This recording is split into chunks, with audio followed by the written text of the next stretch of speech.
In a world of monsters, strength was the only measure of existence. Our main character, Yunho, had it easy there, being both a great monster and the strongest of them all. He was so powerful that even the man running for his life, known as the strongest monster in the human world, was easily defeated with just one strike. You could say the fight was over before it even began. Yunho easily defeated the enemy as he struck him in one shot, who fell to the ground and coughed blood after the impact.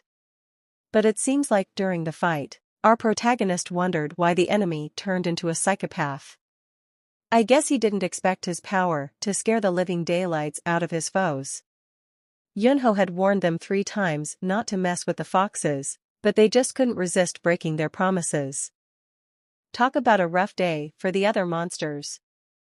The enemy cursed Yunho and changed his appearance, where Yunho teased him for increasing his size only to become a huge pile of meat. He shot him in the chin and his whole body was obliterated, which showed his almighty power. Now, despite being the king of the demon realm, Yunho never wanted to be a king. He was just busy defeating bullies from the Fox clan for 500 years until he defeated the dragon who irritated him by flying over his head, who was the previous demon king. You could say he got the job without applying for it. But there were so many things to be handled by the one crowned as the king.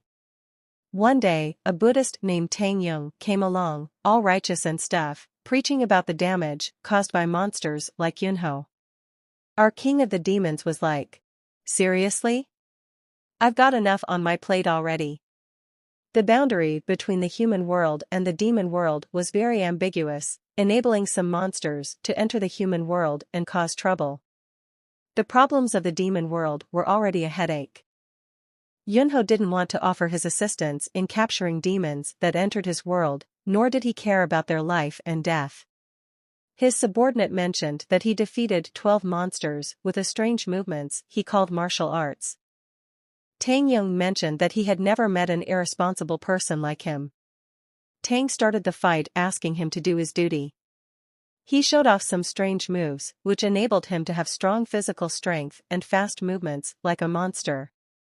Yunho couldn't help but wonder what kind of goofy dance that was. Of course, Tang Yung's attacks were no match for Yunho as he effortlessly blocked every attack. He may be called as the top master of the human world, but he was nothing more than a plaything in front of him. He doesn't know that it would be this hard to make sure that he doesn't die. As Tang Yung was passed out from the impact, his subordinate asked for permission to end his life. But Yunho doesn't feel the need to crush an ant below his feet. He saved his life and gave him a trip back home as a privilege, but that idiot came back right after 15 days. He brought his friend Tang Sampeng, hoping the duo's harmony of yin and yang would do the trick. But Yunho wasn't impressed. He knew they'd just come back with more friends if he let them go, so he taught them a one-way ticket to the afterlife using his tales. They must have to know their enemy before acting out. As Yunho turned around to leave after killing them, he heard a cry calling brother. He turned around to see a woman was crying near the man he killed. Yunho, the cold-hearted monster, found himself wavering when he saw the dead man's sister, crying like there was no tomorrow. Talk about emotional roller coasters. Even chicken poop couldn't match the tears she shed. He wondered why she was crying like that and heartbroken. She was sitting before the buried bodies of her brother and his friend. A week had passed as she had been sitting like this, without even drinking a sip of water. Yunho wondered why she didn't return to the human world. His subordinate revealed the information gotten by rats, where she was dependent on her brother since little, and his brother also had many enemies in the human world, which means that she would die once she returns to the human world. It was also difficult for her to survive by deciding to stay in the demon world, as she would die of hunger first before getting eaten. Yunho prepared human food and placed it in front of her. He asked her to eat well and stay healthy, as it was the only way her brother's spirit would feel at ease in the underworld. He decided to keep that child beside him till the end of her life, because it would be difficult for her to survive in any other place. It was great that the child understood his intentions and her situation without blaming her brother's death on him and throwing a tantrum. That could be the reason she accepted his invitation to live in the demon world without any resistance. She quickly started getting used to living between the monsters each passing day. Yunho would helplessly lose track of himself while gazing at that child, though she would let him come near her. Just looking at her would make him have a feeling of peace that he hadn't felt in his entire life as a monster. Unfortunately, as the days passed, things took a dark turn. Our tough monster Yunho found the girl's lifeless body nailed to a wooden plank, tortured to death. His subordinate asked for forgiveness as he didn't watch the monsters closely, who came to pay for the tribute, and his carelessness had brought that disaster on the young lady.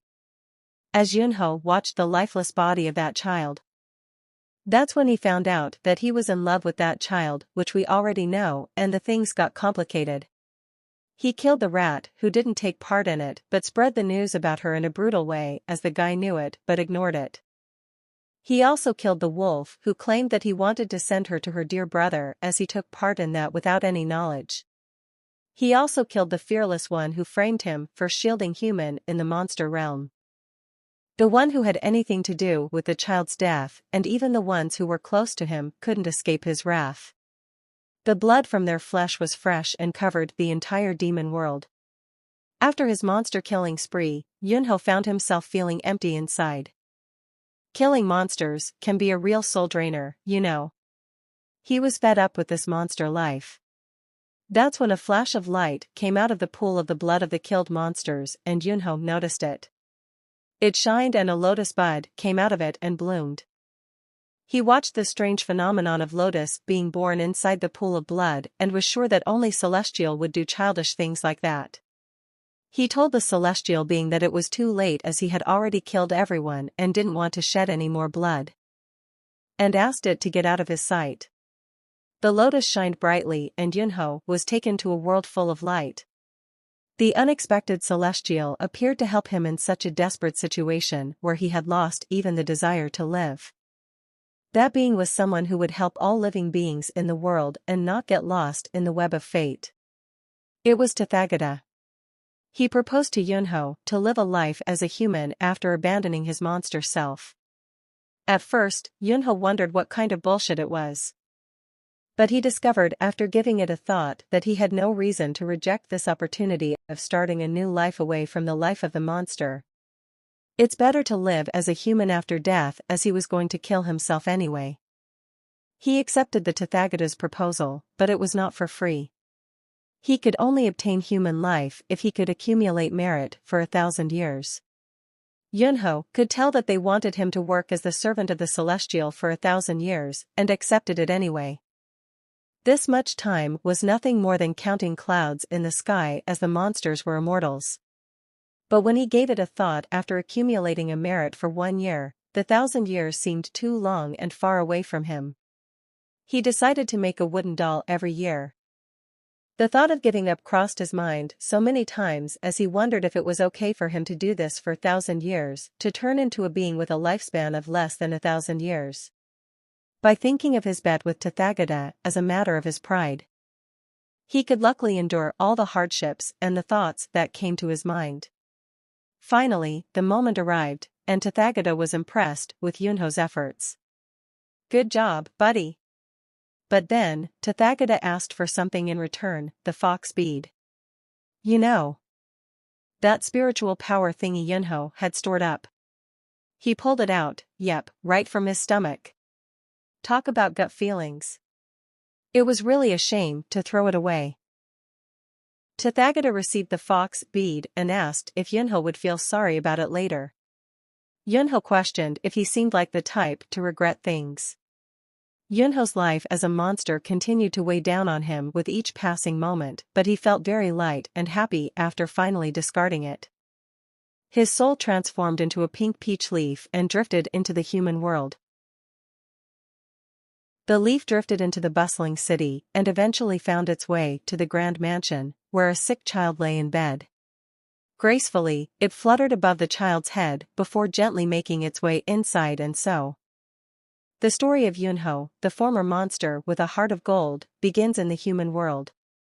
Inside the fancy mansion, a nanny strolled in, looking all worried about the young master who was just hitting puberty. Poor kid had been fed so many expensive medicines and treatments. But no signs of recovery. She even thought that the heavens had given up on him. But guess what? Surprise time! When she opened the door, she saw the young master suddenly wake up and splash water everywhere like a wild waterbender while she fell flat on her bum. It was a hilarious sight. After regaining her composure, she shared this shocking news with Yunho's father. And let me tell you, the poor nanny was so shocked she turned paler than a ghost. But Yunho's father, being the brave man he is, marched to his son's room, dramatically throwing the document. Meanwhile, Yunho had just woken up and was struggling to walk, poor fella. He even thought he heard a woman scream, but concluded it as his confused brain playing tricks on him. Looking in the mirror, he couldn't believe his eyes. As he was thinking that, he had a headache and new memories flashed through, and he wondered why he was seeing those images, and came to a conclusion that it must be the memories of the previous owner of this body. He was born as the eldest son of a very big merchant association called the Supreme Association, and his name was Yunho, the same name as his past life. Since his body and mental power were weak, he stopped eating and drinking after the death of his mother 1 year ago. He developed a chronic disease after collapsing and ultimately died. He used to be a monster king and felt insulted to be in the body of a coward who died of illness. He cursed Tathagata for playing dirty tricks. He felt sleepy suddenly due to his weak body. He wondered why the previous owner weakened their body when they just needed to die. He felt fault at him for not stating conditions to avoid this scenario from happening in advance. As he thought about the past, he still felt ashamed of his act. Since he was the owner of the body, it was not much of an issue as he could just strengthen his body through nature's energy. The best thing about nature's energy is that it could change the weakened into warrior and the warrior even stronger. As his stomach growled, he wanted to start with filling his stomach first. As he searched the room to find something to eat, his father arrived and cried tears of joy to see his son standing on his own feet. He remembered that he was his father from the memories he got recently. The emotional drama played out as usual. Lord Jang. Yunho's father heard his son's hungry growl, ordered the nanny to get something to eat. As the time went by, the nanny came with a porridge for him. Yunho looked at the human food and thought about the past where he tried the human food out of curiosity, and it tasted bitter and was a painful experience for him. He preferred not to eat it, but he had to do now, as he now was a human. As he ate it, he was shocked upon the new taste of feeling. His father was worried that Yunho felt sick again. But he inquired about what the food was, and the nanny explained how she made the porridge with finely cut vegetables and meat. Seeing him acting weird, the nanny explained that she had only used a small amount of seasoning on it as she was worried about his health, but Yunho exclaimed that it was delicious. He devoured it all, leaving everyone stunned by his newfound appetite. Yunho didn't know that human food would be this tasty and felt that it would also not be a bad start for his life as a human. Outside, Lord Jang celebrated his son's recovery toasting and treated the whole territory. Everyone celebrated with him, which made quite a commotion, which caught the attention of a young woman. Curious about the ruckus, she asked her maid about the cause of that commotion. As she heard that the young master was awake, she dropped the book she was reading and exclaimed, "Brother's awake." She was Yunho's adorable little sister, Hasomi. Fast forward 10 days, and Yunho was still struggling with his human body. He wondered why he couldn't get fit as fast as he did in the demon realm. Maybe humans have some deluxe package of difficulties? The workers in the mansion couldn't help but gossip about how he stumbled and ran around like a confused chicken. Even Lord Jang was worried about his state. They wanted to teach him the ways of merchants, but he was a man who took a year to learn language characters where others could learn it in months, so they couldn't have those funny ideas. That's when the Vice Lord of the Supreme Association said what they had in mind. that the young master had become an idiot. He warned them not to talk about things like that in front of the people who feed them. Served them right. The Vice Lord went outside and was glad to see Yunho in a healthy state. After 15 days of running, Yunho finally found the reason why he couldn't build energy in his body. Nature's energy was blocked by many layers of waste built by men. He was an idiot to try running there. He tried to go outside, but the guards didn't allow him to go outside, but Lord Jang prohibited it until his body recovered. Yunho thought about how he would have killed them in the past. Since it couldn't be helped, he trained with the flow there even if it was in the size of the thread. He tried to control the flow, but was disturbed by his sister, who was curious about what he was doing. He found it difficult to deal with her as she had cried previously as his father didn't share the news of his recovery. She had a deep affection for Yunho, and on the day he woke up, she visited him, shedding tears like a baby. She played a part in disrupting his natural flow, but a simple offering of sweets from the market instantly earned her forgiveness for interrupting his training. It was surprising to see him enjoying the sweets, as he had never liked such treats before. Yunho assured her that she would witness many different sides of him in the future, emphasizing that he was more than just her brother in this new form. Somi expressed her delight in discovering every aspect of her brother but pleaded with him never to fall sick again. He reassured her that he wouldn't. Later that night, a bountiful dinner was served, and Yunho chuckled at the sight of the variety of dishes. He was grateful that the meal was abundant and filled with delicacies from land, air, and sea. He mused how the fierce creatures he faced in the past would be moved to tears if they saw this feast. Nevertheless, as a human now, he acknowledged the sacrifices made for such meals and vowed to remember them. Watching her brother nearly drooling, Somi let out a bitter laugh. Their father arrived and commented on their early arrival. Before he could finish speaking, Yunho promptly took a whole fish into his mouth, neglecting the tradition of waiting for the elderly to take the first bite. Lord Jang remembered how the past Yunho would wait for him to serve the food for 1,000 years. Somi couldn't help but scold her brother for his hilarious antics, but their father urged her not to mind it.